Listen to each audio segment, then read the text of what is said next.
خديجة الحجوجي، مصممة أزياء. فأنا هذه رابع مشاهرة كان ليا في قفطان، وهذا العام قفطان عنده واحد الميزة خاصة لأنه كيحتفل بالذكرى 20، وهذه واحد المناسبة اللي خلاتنا حنا كمصممين نبذلوا واحد المجهود أكثر باش نبينوا القفطان المغربي. كما كتعرفي أن القفطان المغربي وصل للعالمية وبغينا نزيدوا هذا الوصول ديالو، فكل واحد منا خدا واحد لو تيم. فبالنسبه لي انا خديت لو تيم ديال لو نور دي ماروك لشمال المغرب، فهو بالنسبه لي انا كان واحد الشكل اللي ما هوش غريب على لا كرياسيون ديالي وعلى ستيل ديالي.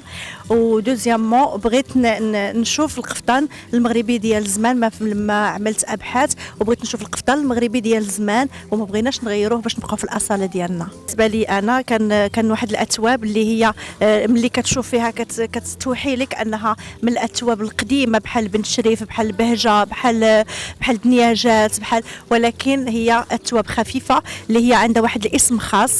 فبالنسبه للايطاليين ولا بالنسبه لايطاليا والانجليز وفي فرنسا كتسمى فيل كوبي، فهو عباره عن واحد الثوب اللي هو محطوط في لورغانزا. فهذا اخر صيحه كاينه في الاثواب وخديتها انا كنموذج، فهو كيبان انه ثوب قديم، وفي الفعل انه ثوب قديم. فحطينا عليه بعض الاشغال ديال المعلم وبعض التطريز اللي كيوحي لنا بشمال المغرب اولا بالمغرب كامل. فبالنسبه لي درت واحد الانواع جديده ديال الطرز رباطي، الطرز تطواني والطرز ديال الرديخ. فهذا الطرز كان كله في زمان وانا بغيت نجددو ان شاء الله، ونطلبوا على الله يستمر هاد لي كرياسيون اللي كنديروا، وتكون ان شاء الله في متناول الجميع ويحبوا القفطان، يبقى دائما القفطان عمره طويل وسنه سعيده القفطان.